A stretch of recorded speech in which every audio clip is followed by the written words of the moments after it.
ती का केली पाहिजे त्याचं कारण मी आपल्याला सांगते। आज बीडमध्ये सगळ्यात उंच टॉवरवर काही मुलं अत्यंत जीवघेण्या स्थितीमध्ये आहेत। ती सकाळी 10 पासून आहेत, जिकडे की सहजासहजी माणसांना पोहोचता येणार नाही। आणि अशा टॉवरला उभे राहून त्यांची मागणी काय आहे, तर ते म्हणतात की आम्हाला चाकणकरांचा राजीनामा हवाय, कारण आमच्या बीडच्या बहीण लेकीवर त्यांनी ज्या पद्धतीने गलिच्छ आरोप केलेले आहेत। टॉवर किती उंच आहे बघा, कारण पोलीस किंवा यंत्रणा तिथपर्यंत पोहोचलेली नाही। या पोरांच्या जीवाचं जर काही बरं वाईट झालं तर याला जबाबदार कोण आहे?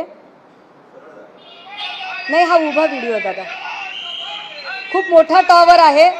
चाकणकरांच्या राजीनाम्याच्या साठी ही सगळी मुलं टॉवरवर चढलेली आहेत की जोपर्यंत अजितदादा आणि तटकरे साहेब या अशा बेजबाबदार व्यक्तीचा राजीनामा घेणार नाही तोपर्यंत आम्ही खाली उतरणार नाही, असं म्हणत ही मुलं वर आहेत। खूप मोठा टॉवर आहे हा, पण यात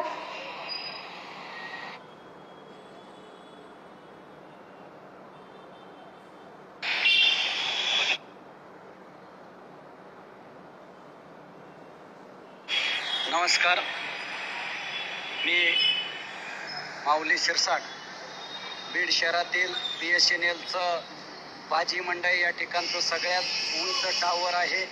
आणि या टावरवरती आमचे तरुण बांधव सकाळी 10 वाजल्यापासून चढलेले आहेत, कारण बीड जिल्ह्याची लेक संपदाताई मुंडे अत्यंत कर्तव्यदक्ष आरोग्य अधिकारी म्हणून फक्त या ठिकाणी काम करत होते, परंतु ज्या पद्धतीनं तिला छळलं गेलं, जिवंतपणे त्रास दिला, परंतु या ठिकाणची व्यवस्था मेल्यानंतरही तिला छळत आहे, त्रास देत आहे। बेजबाबदार महिला आयोगाच्या अध्यक्षा रुपाली चाकणकर ज्या पद्धतीनं पत्रकार परिषद घेऊन आमच्या भगिनीच्या चारित्र्यावर शिंतोडे उडवत आहेत, त्यांना हा अधिकार कुणी दिला? PM रिपोर्ट आमच्या घरच्या मंडळीला भेटाना, व्हॉट्सअप कॉल किंवा काय आणते CDR आमच्या घरच्या नातेवाईकांना भेटाना, आणि तिला कसे भेटले? या मागणीसह SIT स्थापन लवकरात लवकर झाली। मंडळी, मी म्हटलं की मला काही नवीन माहिती आपल्यासोबत शेअर करायची आहे। हा एक फोटो आहे, आपल्याला हे प्रकरण माहीत असेल, हे अश्विनी बिद्रे हत्याकांड प्रकरण आहे। हे एप्रिल 2013चं प्रकरण आहे आणि या प्रकरणामध्ये 2016चं प्रकरण आहे। हे अश्विनी बिद्रे हत्याकांडामध्ये अश्विनी बिद्रेची हत्या झाली।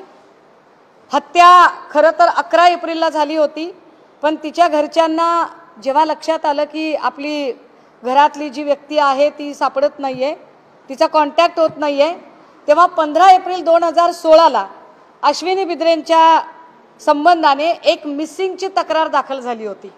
या मिसिंगच्या तक्रारीमध्ये की आमच्या घरातली व्यक्ती नाहीशी झालेली आहे, त्यांचा शोध व्हावा, पण तो शोध काही होत नव्हता।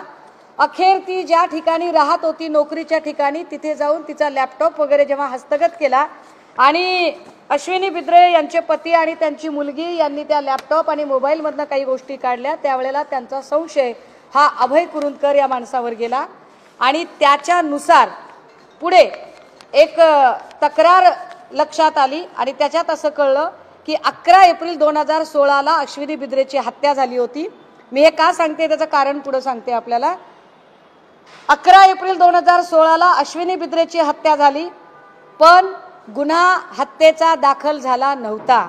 गुन्हा दाखल व्हायला 1 जानेवारी 2017 उजाडलं। यामध्ये अनेक लोकांना, म्हणजे अश्विनी बिद्रेच्या तर चारित्र्यावर प्रचंड शिंतोडे तर उडवले गेलेच गेले, परंतु अत्यंत वाईट पद्धतीने हा तपास भरकटवण्याचा प्रयत्न केला। पण हा तपास एका महत्त्वाच्या मुद्द्यावरून पुढे आला होता। तो महत्त्वाचा मुद्दा असा की अश्विनीच्या मोबाईलवर अभय कुरुंदकरने अश्विनी बिद्रेचे मेहुणे अविनाश गंगापुरे यांना एक व्हॉट्सअपवर मेसेज टाकला होता। हा मेसेज कशासाठी टाकला होता, तर तिच्या मोबाईलवरून मेसेजेस टाकून मी चांगली आहे, मला काही मानसोपचाराची गरज आहे, मी बाहेर गेले असं भासवत ती जिवंत आहे हे त्यांना दाखवायचं होतं. ज्यांनी हत्या केली ते दाखवत होते की अश्विनी बिद्रे जिवंत आहे आणि अश्विनी बिद्रेच्याच मेहुण्याला मेसेज टाकला आणि त्या मेसेजमध्ये एक मेसेज होता WhatsApp chat, how are you. या हाऊ आर यू, मी ही बीबीसीची बातमी दाखवते आपल्याला. या हाऊ आर यूच्या मेसेजमध्ये यूच्या ऐवजी वाय लिहिलेला होता. अश्विनी बिद्रे कधीही यूच्या ऐवजी वाय लिहित नव्हत्या. यानंतर ज्याच्यावर संशय आहे त्या अभयकुमार कुरुंदकरचा टेक्निकल सगळा डाटा आणि त्याची माहिती काढली गेली. तेव्हा अनेक ओळखीच्या मित्र नातेवाईकांनी सांगितलं की तो जेव्हा कधी त्याला यू टाईप करायचा असतो तेव्हा तो यू टाईप करण्याच्या ऐवजी तो वाय टाईप करतो आणि या यू आणि वाय मुळे हा आरोपी सापडला गेला. ही वाय आणि यू मुळे उलगडलेली स्टोरी. मी का सांगते ही स्टोरी, त्याचं कारण सांगितलं पाहिजे. मी खूप 3 दिवसापासून एकच गोष्ट सांगते की तिच्या चारित्र्यावर जे शिंतोडे उडवले त्याला आम्ही टॉलरेट नाही करू शकत. दादा हो, मी पहिल्या दिवशी असं म्हटलं की तिच्या हातावरचं हस्ताक्षर आणि तिने 4 पानी लिहिलेलं पत्र याच्यावरचं हस्ताक्षर हे जुळत नाही.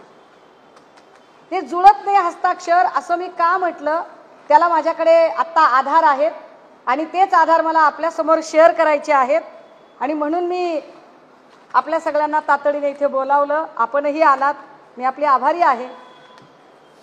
हे 4 पानी पत्र आहे दादा हो आणि या 4 पानी पत्रामध्ये साधारण 9 वेळा पोलीस निरीक्षक हा शब्द आलाय. 9 वेळा. आणि 9 वेळा जो पोलीस निरीक्षक शब्द आलाय ना, त्या 9 वेळाच्या शब्दामध्ये हा बघा निरीक्षक शब्द मी झूम करून इकडे आणलाय प्रिंट करून. याच्यामधली सॉरी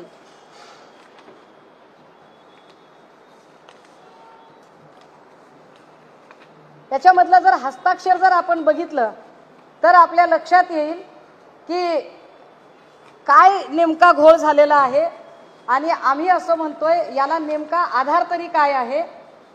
हा निरीक्षक शब्द,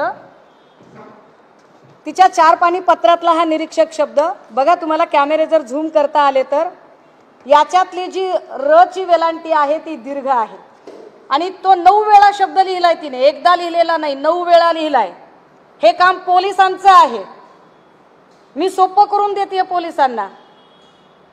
9 वेळा निरीक्षक शब्द आला आणि त्याची वेलांटी दुसरी आहे.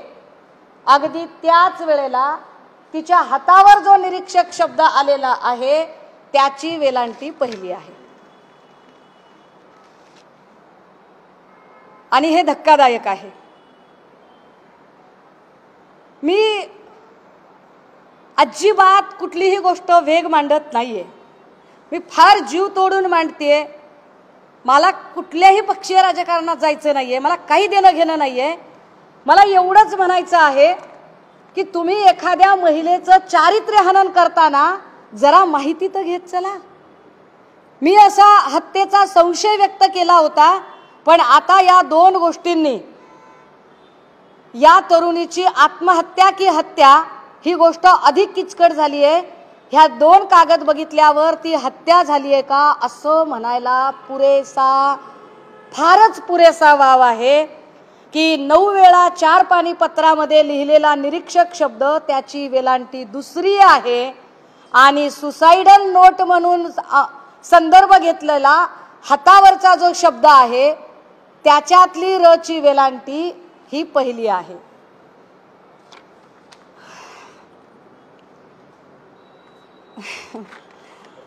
फक्त नाही, हस्ताक्षर पण नीट जुळत नाहीत दादा. विशेष म्हणजे तिने अधीक्षक शब्द जो वापरलेला आहे ना, म्हणजे ती प्रत्येक वेळेला असा जेव्हा कधी शब्द येतोय त्यावेळेला ती दीर्घ वेलांट्या वापरते आणि याच्यातली वेलांटी तिची रहस्व आलेली आहे. हे काय आहे याच्यावर काल महिला आयोगाने का बरं आपलं म्हणणं मांडलं नाही? सुपारी घेऊन आला होता तुम्ही, सुपाऱ्या वाजवता, सुपाऱ्या वाजवण्यासाठी येता आणि तुम्हाला जे पद दिलंय महिलांची गौरव गरिमा वाढवण्यासाठी तिथं तुम्ही महिलेच्या चारित्र्यावर शिंतोडे उडवता. कुणाला वाचवण्याचा प्रयत्न होतोय? खरंच हत्या झालीये का? आणि जर हत्या झाली असेल तर, आणि जर अशा पद्धतीने जर स्थानिकचेच पोलीस अधिकारी संशयाच्या भोवऱ्यात असतील, ज्यांच्यावर आरोप आहे त्यांचा हवाला देत त्यांनी सांगितलेलं व्हॉट्सअप चॅट जाहीर पत्रकार परिषदेत दाखवत जर मांडलं जात असेल तर ते किती खरं धरायचं? त्यामुळे हा फारच महत्त्वाचा आणि भक्कम पुरावा. याच्यातला मी हस्ताक्षराचाही आता एक्सपर्टीज रिपोर्ट मागवलाय, तो मला 2 दिवसात मिळेल. अर्थात पोलीस करतील, मी नाही म्हणत नाही, पोलीस करतील त्यांचं काम. पण मला असं वाटतंय की मी फार कायदेशीर पद्धतीने जावं आणि एक एक मुद्दा फार काळजीने मांडावा, फार अभ्यासाने मांडावा. हे का मांडावं? कारण मी मगाशी तिच्या घरच्यांनाही बोलायचा प्रयत्न केला. एवढी साधी माणसं आहेत, ऊसतोड कामगाराचं लेकरू आहे, ऊसतोड कामगारांच्या जीवावर फार राजकारण होतं, मतं मिळवली जातात.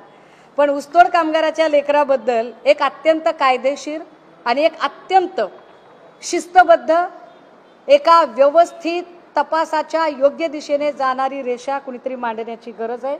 तो प्रयत्न इथं करते. त्याच्यानंतर मी आत्ताही संपदाची बहीण आणि संपदाचा भाऊ, भावाचा मला कॉन्टॅक्ट झाला नाही, बहिणीचा कॉन्टॅक्ट झाला. मी त्यांच्याशी बोलायचा प्रयत्न केला आणि म्हटलं तुम्ही काहीतरी टायमिंगच्या बद्दल बोलत आहात.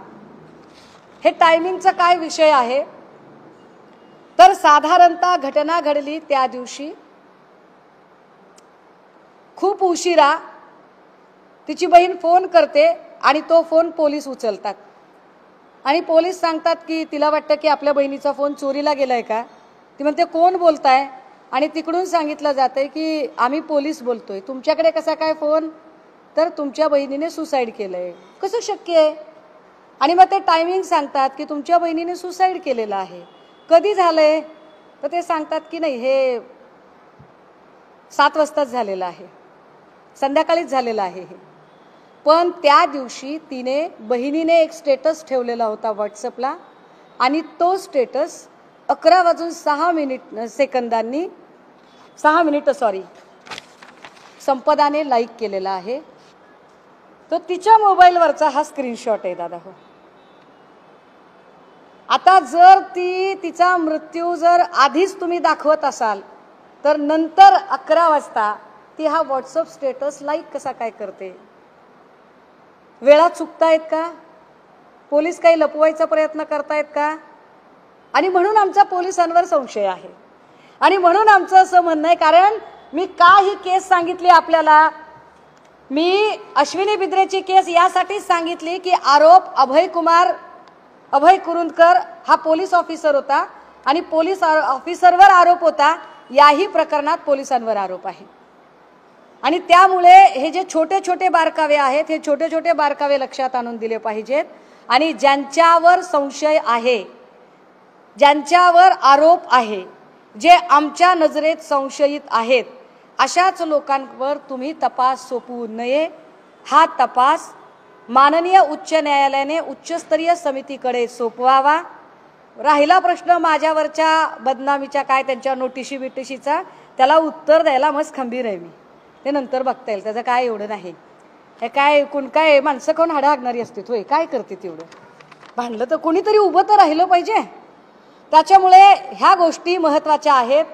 आणि एक सरते शेवटी आपल्या सगळ्यांच्या माध्यमातून मला संपदाच्या आईवडिलांना एक अपील करायचे, फार कळकळीचं, त्यांची लेक म्हणून. मी खूप साऱ्या इंटरव्ह्यूमध्ये तिच्या वडिलांना तोंडाला फडकं बांधून इंटरव्ह्यू देताना बघितलं. काका, हे सगळे पुरावे बघितल्यावर तुम्हाला तोंडाला फडकं बांधायची गरज नाही. तुमचं लेकरू निष्पाप आहे, निष्कलंक आहे. तुमच्यावर ज्या पद्धतीने एक मॉरल प्रेशर तयार केलं जातंय आणि तुमची सायकोलॉजी किंवा तुम्हाला डिमोरलाइज करण्याचा प्रयत्न केला जातोय, तुमच्यातल्या कुणीही अजिबात तोंड लपवायची गरज नाही. तुमचं लेकरू हुशार आहे, कर्तबगार आहे. व्यवस्थेने जर त्या लेकराचा बळी घेतला असेल तर व्यवस्थेशी भांडायचं बळ उजळ माथ्याने आपल्याकडे आलं पाहिजे. तुमची धर्माची लेक म्हणून मी तुमच्या सोबत आहे.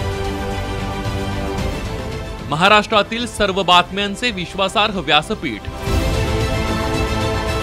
सकाळच्या सर्व सोशल मीडिया प्लॅटफॉर्मला लाईक, फॉलो आणि सबस्क्राईब करा. तसंच सर्व नोटिफिकेशनसाठी बेल आयकॉन प्रेस करायला विसरू नका.